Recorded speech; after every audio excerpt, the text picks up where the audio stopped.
This is the rebirth of the liturgical year. In fact, it goes right back to the beginning of the beginning, with the cycle A starting again. In the opening of the old gradual, that's what's come down the centuries in the monastic world, the first words sung are Ad te, Domine, levavi anima meam. To you, O Lord, I lift up my soul, which we find in the response to the responsorial psalm. And the psalm that goes with it, Psalm 24, is all about expectation and depending on the Lord. This then is the fundamental attitude of the soul as it approaches Advent. It's the waiting of humanity. It's all to do with yearning, our poverty. But in the liturgy of this day, we find that it's operating on two levels.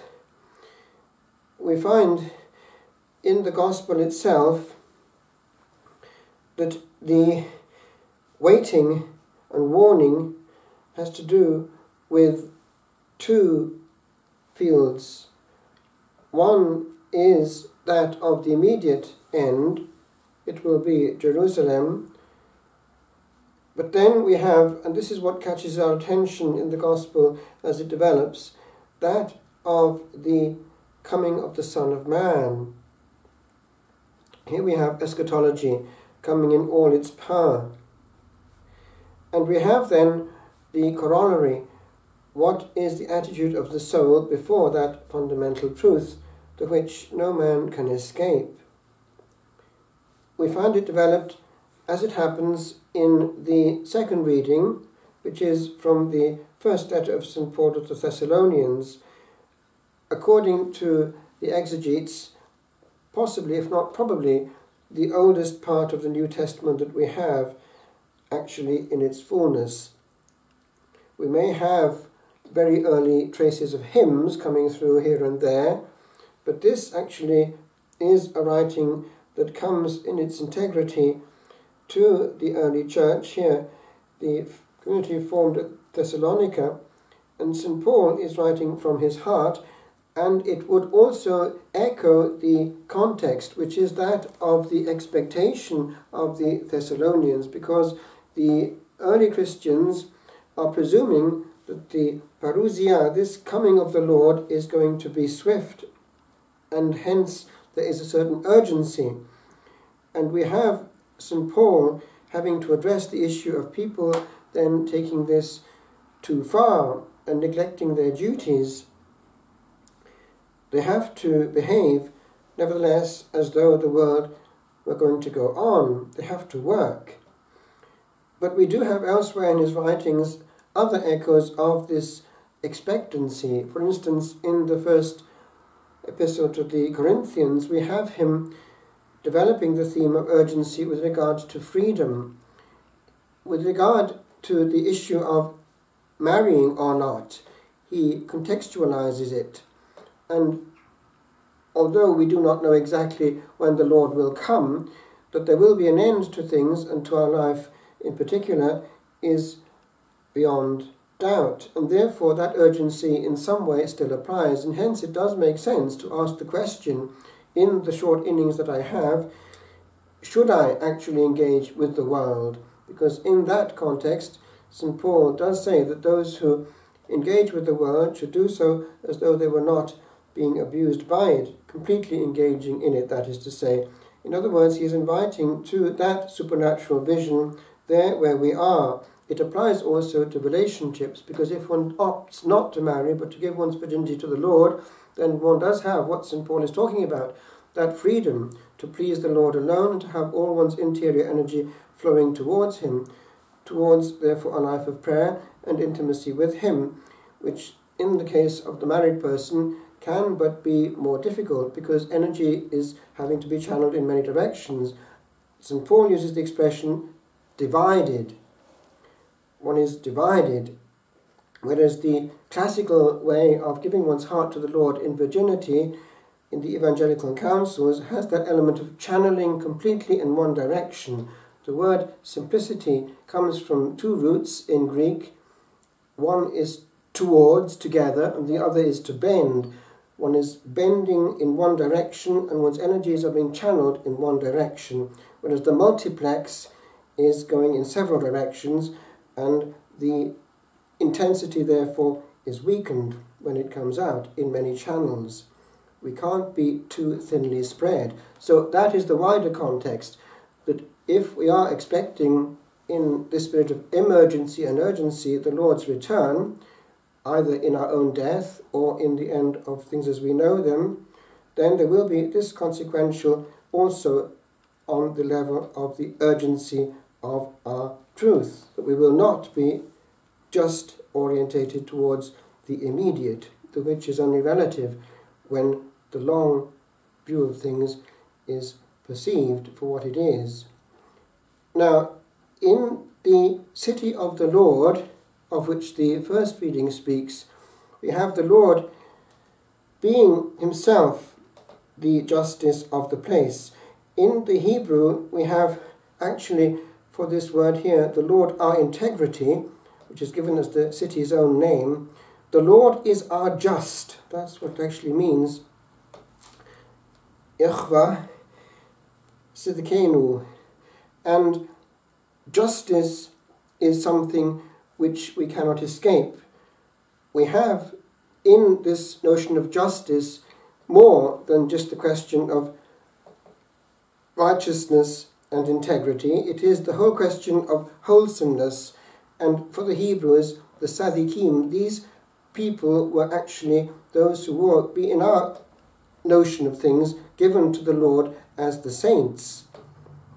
Therefore, this reproduction here on earth of the city of the Lord is something that should characterize any place where Christians are, because the house of the Lord has to be in some way the echo of the city of the Lord in heaven. Hence it is that in our assemblies there has to be an element of the goodness of heaven itself. There should be nothing in our assemblies which offends. That is something incoherent and ugly in the eyes of the angels. The city of the Lord here on earth is reproduced every time that we come to church. The people of God are in some way making present that city. Hence it is that the welcome that we give to one another echoes the welcome that we give to the Lord as we wait for him. For in that city we are enthroning the Lord and giving him his place. Now, with regard to the way in which we prepare ourselves for the coming of the Lord, there is in the Gospel a strong hint, and it actually echoes again what St. Paul will develop, this element of taking care. In the verse translated here as watch yourselves, it's actually verse 34 of chapter 21 of St. Luke. The Greek has prosechete leavtuis. Now, that is literally translated as attend to yourselves. And it's a whole program of life. It goes on. It's translated here in the modern English as all your hearts will be coarsened with debauchery and drunkenness and the cares of life. In the Greek, the word of weight comes into it. Mepote varithosin, lest your hearts be weighed down. That's the actual meaning of this root here, of weight. Something which is, baris is actually heavy. The hearts, therefore, your hearts be weighed down in, yes, that comes into it. We have this drunkenness coming into it. Debauchery and drunkenness. And then we have this word merimnes, in cares, biotikes, cares of life. Now that would apply to us, in fact, tenfold, because whereas before the cares that people had in the simple life, which was the context of the Lord's own preaching, now we are surrounded by many more cares because our life is more cluttered. If one compares the immediacy of trying to make ends meet in a simple house in Palestine. It was heavy enough, but it was also simple enough. It was just hard work. And that hard work can be seen in the classical monastic life. It's hard work, but it's simple work, and there is no care beyond that of finishing the work. It leaves the mind free. Now, in our sophisticated Western society, we are actually many times over consumed by cares. The cares are often of a very sophisticated and technical kind, but they are cares nevertheless, because to make things work, we have to make many things work. And all the time we are engaged with making things work, often on a screen. But not only that, we are actually so accessible by modern means of communication that there is nothing more difficult than finding space. There is much going around in the head. The head is contaminated by too many words and messages, and therefore to engage in that classical, calm, rural mode, which the farmers had only 40 years ago, and which they still have in the simple monastic life, is not there for the taking, unless we clear the ground. Therefore, this gospel is extremely relevant, because especially when it comes to Advent, if one looks at what is going on, it's one of the least carefree seasons of the year. And quite ironically, to prepare for the coming of the King of Peace, much peace is lost. Indeed, if one observes how everyone, but especially women in families, mothers, have so many cares during Advent, one asks whether actually it's defeating the object of the exercise. To prepare the coming of the King, one is actually not able to think of the King, but only of what is trying to get the celebration right. We're thinking about the celebration rather than the King, and all the trimmings have to be done. But then when it comes to the King, well, yes, that happens automatically. It's the liturgical field. But the preparation of the heart has actually not happened, because all the rest has happened perfectly. Multiplication of these cares of which the Gospel speaks. Well, that's a microcosm of what's happening on the planet. That when it comes to encountering the Lord, either in the parousia, which, by the way, is the word that might be used for the appearance, the coming, the landing of a great personage, a king or something, parousia, when that actually is coming, either at the end of life or at the end of the world, then we've had so many things going on to be done perfectly, and in which actually we may have succeeded very well, that actually the essence of the preparation for the one thing that counts will not have happened. So that is actually the bottom line. When it comes to the season of Advent, we are preparing for something, and it's acting on two levels. The immediate preparation of the centuries, there, the Old Testament waiting for the coming of the fullness, but also that of the fullness of encountering the Lord, of which Christmas is the liturgical shadow and type. We meet the Lord at Christmas as though we were meeting him in his parousia. And if one is not happening, then the other will not happen either. I'd just like to conclude. There is one thing that we need to take away with us. It's this.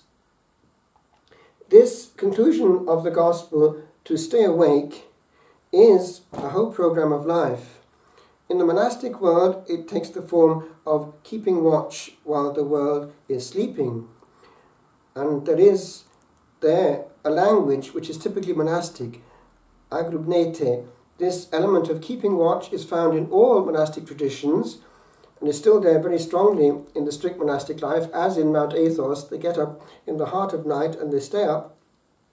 So too, in the soul that spends time in adoration, there is a vicarious emblem there of keeping watch while the whole world is sleeping, and helping souls not to be damned or not to lose courage and commit suicide in the hours of night when the demons are more free. They act as a barrage, as a beacon in the dark. So these moments of night prayer are important, and if one cannot sleep, that could be also a grace. And it is said that sometimes our guardian angel wakes us in the heart of night, around about 3 in the morning, because that's when satanic rituals take place. They have the hour of unmercy at 3 o'clock at night, abusing the Blessed Sacrament, and so on, as we have the hour of mercy at 3 in the afternoon. And many holy and chosen souls are woken up around 3, not knowing why. Well, it's so that they can actually keep watch while the demon is at work and while souls are being attacked. So this element of keeping watch, with the centuries indeed, awaiting the Lord, is ours.